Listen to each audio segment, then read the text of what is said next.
Hi, Colin. It's great to be back. You're coming to us from Prague today, and for anybody who doesn't know, you were actually one of the pioneers of the internet, or at least mining on the internet. GoldSeek was pretty much the first site, I believe, that was up that was giving gold prices and also information about companies. Peter, a little bit of background on yourself for those who don't know. Well, thank you for the introduction. The gold side, I was interested from an early age. My dad, as a teenager, got me interested in investing in the Jim Blanchard, who used to author the Gold Newsletter, which is now Brian Lundin.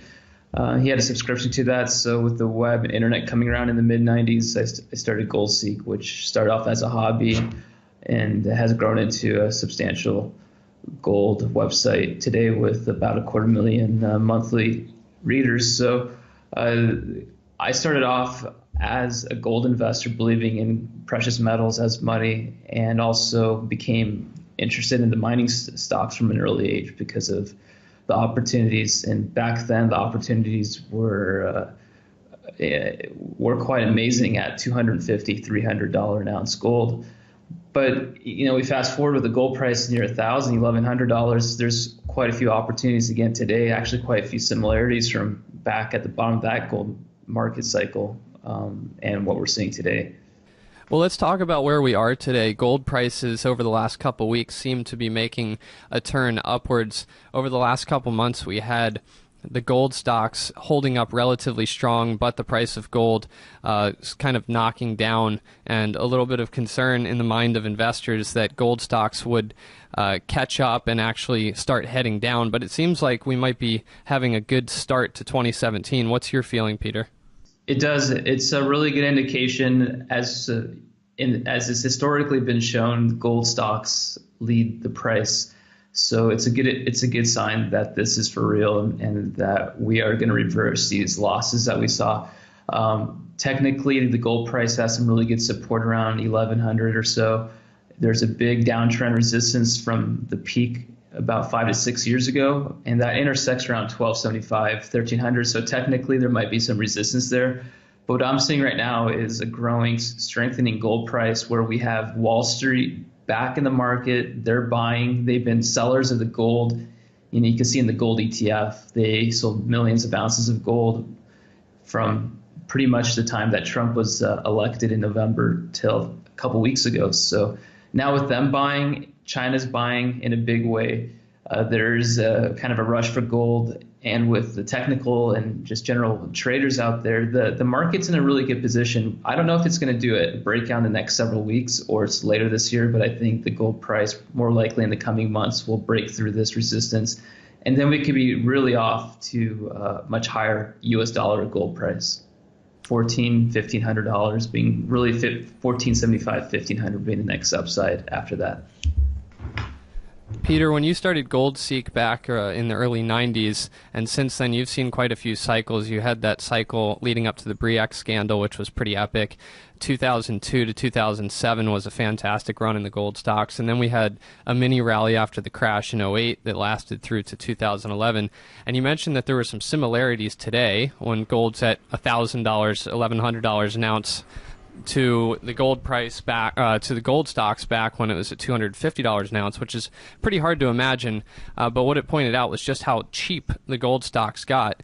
Now that we've had a rally for the last year and these gold stocks are not quite at the bottom, how are you feeling about the value present for investors coming in and buying? Well, Briac came years before the bottom after the gold price, kind of bottomed years after that, and it shook the confidence and delayed a lot of investment into the gold market. So it kind of lagged for quite a while. And then when it did take off, it really shot these gold stocks higher. Not many gold stocks could survive that period. And like has happened the last several years, a lot of companies have had to consolidate, have merged. I would have liked to see more companies actually kind of washed out through this correction, but a lot of them have held on through diluted financings and so on. And one has to be careful about those companies out there that have not much really behind them except good promotion. But the good companies, there have been a lot of companies that have been able to manage this downtrend, and their valuations have come off from their highs 80, 90%. So and there has been some uptick in the last weeks, but overall, and in the last year, there's been some really good returns. But I think if you look at the bigger trend here, we could be entering into 2, 3, 4, 5 year bull trend like we saw in the last cycles and since the mid 90s. And what's really interesting now is that we really didn't have we had some discoveries, not really big discoveries.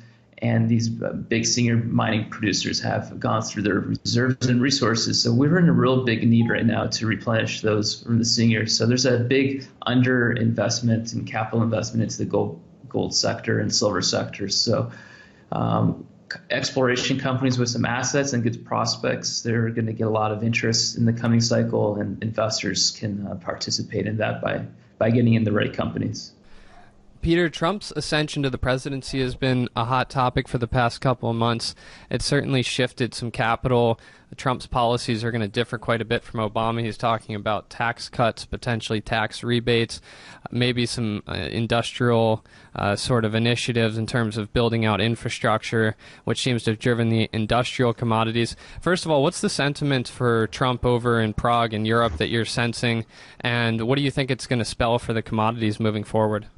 Well, it's a very interesting year for Europe. We had Brexit last year, which is a pretty big event and is still unfolding. And the entire European Union, the euro, politically and economically is being challenged. And we have big elections in France, Italy, Netherlands, Germany coming up.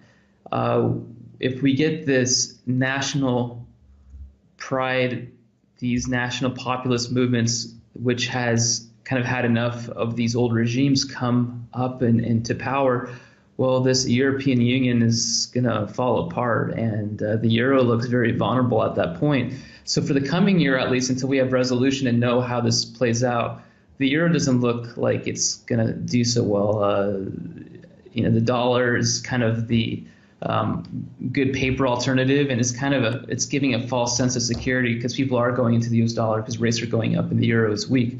Now, what are other alternatives? And China is looking like it has some issues, so the dollar looks quite strong, but that's still in the end the wrong thing to look at. Gold is the right measure, and I think as we saw from a pretty famous fund manager on Wall Street who sold all his gold on the night of the Trump election victory in November, came back, I think, a day or two ago and said, well, he's back in the gold market. There's no other currencies that look attractive out there.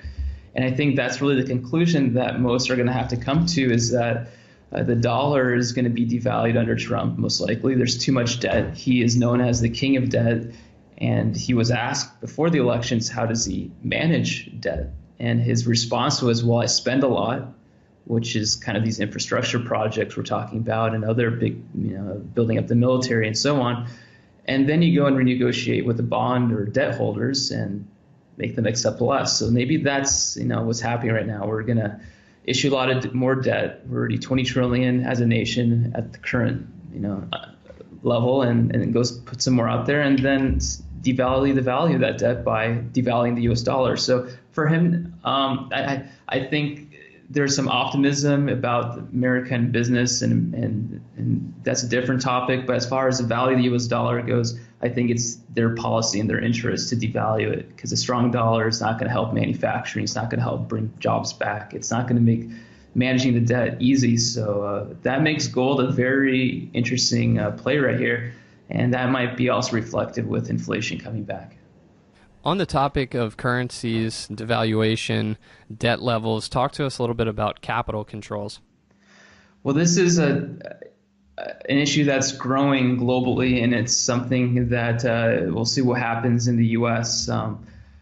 When you have India was probably the best example recently, where they banned the two notes, the $7, $8, I think it was $8 and $15 equivalent value in U.S. dollar equivalent cash notes. And suddenly 80 or something, 90, 86% of the outstanding currency became pretty much illegal to own.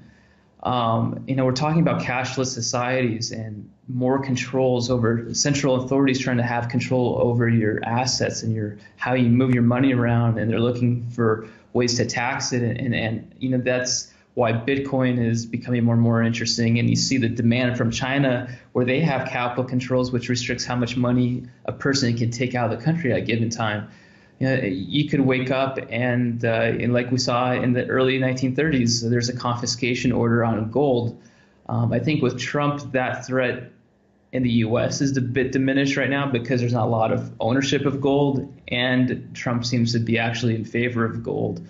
We'll see how that pans out as well. But capital controls is something that, as an American, you need to start, or anyone in any country, I think it's a risk that rely all of your net worth and rely all in one location. So, it's like diversifying your portfolio. You should diversify your assets and different products and different locations. And it's a more detailed process, but it's good to have options, and capital controls is something I think becomes more of a tool as we go forward, and we have these imbalances and this rise of nationalism. That's when I think they'll become more and more employed. Well, Peter, you discussed the scramble by the majors to replace ounces a couple minutes ago, and this is a topic that the CEO of Goldcorp touched on at the Vancouver conference a couple weeks back.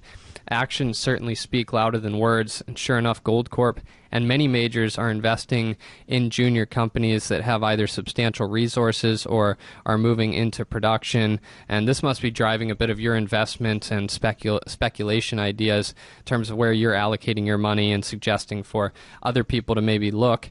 Do you want to talk about a couple ideas or specific companies that you like right now? Sure. The $100 million investment announcement by Goldcorp was very positive. It shows a good step and a smart move by them, because the industry is going to have to put a lot more into that to try to replenish the reserves. There's all sorts of different ways to invest in the gold market. My favorite way has been into junior companies. But I have invested, and I do have investments in some bigger projects, and I have visited, say, the KSM project up in northern BC by Seabridge Gold. That has a huge gold and copper asset that will be developed at some point and is very valuable, with tens of millions of ounces of gold and billions and billions and billions of pounds of copper. Those are some huge ones out there, but there's not too many of those. Exeter has another one down in Chile. Those are great investments. I also myself like the leverage of junior gold producers. One of them recently that I've become an investor in have been accumulating a position in has been Northern Vertex Mining. I met with Ken Berry last fall. Was very interested in the prospects of a near-term production story in the United States, especially with the victory of Trump. I believe mining in the United States has become a lot more attractive. There were threats of new mining laws under the Clinton Democrats. Obama had some things on the books. So all of a sudden, mining in the United States has become a lot more interesting. And if the U.S. dollars become eventually less valuable, then that'll also help the U.S. production story out. So Northern Vertex is starting up later this year, commercial production. The company has de-risked the project. It's a great little mine. It's not that little, 42,000 ounces a year, at an all-in sustaining cost of $662 an ounce. Now, there's not many gold mines that I've come across that have that sort of level of cost structure and return on your capital. So they're making almost half their money back, their return on their capital, 50% in 1 year. The capex is low, $33 million. Most of it's been financed with Sprott lending and debt conversion recently. They raised some money in the market. They're also trying to expand the size of deposit. It's a great story. So that's a kind of a company that in this market with the gold price looking to go higher, I can become a big investor in. But then in a situation that the gold price doesn't take off, I have the downside cushion. If the gold price goes below $1,000 an ounce, there's not many gold mines that can make money. And this one looks pretty safe at even that sort of situation. So, that's near-term cash flow. That's a great company. And then there's other silver and gold deals out there. I probably have 20, 30, probably more, maybe even more than 30 investments into junior gold stocks, silver companies. So I kind of can talk about some more at some other point, but I'd say those are the kind of companies right now are worth looking at. And of course, always, bullion is an important part of an investor portfolio. I've been buying physical silver here. It's cheap. And silver stocks and gold stocks, junior stocks are overall all pretty cheap right now. Yeah, we had Ken Berry on the program a couple months ago and talk about a stand-up guy, especially in comparison to many of the people in the junior space. Ken's a very trustworthy and great person who's executed on Northern Vertex to a T. Peter, let's leave it with a question for you. You've been around for a couple cycles here. What kind of pitfalls should investors be looking out for? And then also, obviously, these stocks are very volatile, as witnessed over the last year. We had a huge run-up and then quite a sell-off. So how do you deal with that kind of volatility?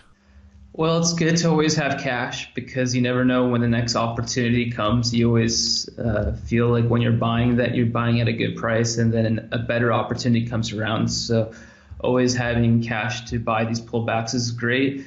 And don't be afraid when you do have a big run in these markets to take some off the table as well. You know, taking profits can be very difficult, and it's always great to lock some of that in.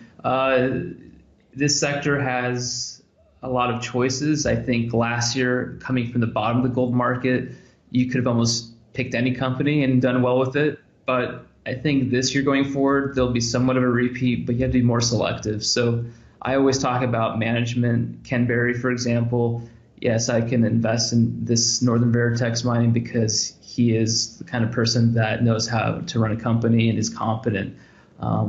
There is a lack of, I think, qualifications in the mining industry in the junior side.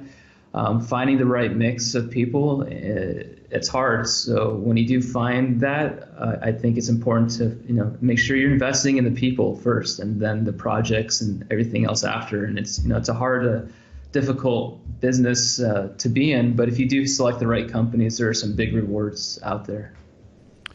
Peter, thank you so much for coming back on the program. Peter Spina is with goldseek.com and silverseek.com. Hopefully we can get you back here on the program in the coming months. Sounds great, Colin. My pleasure.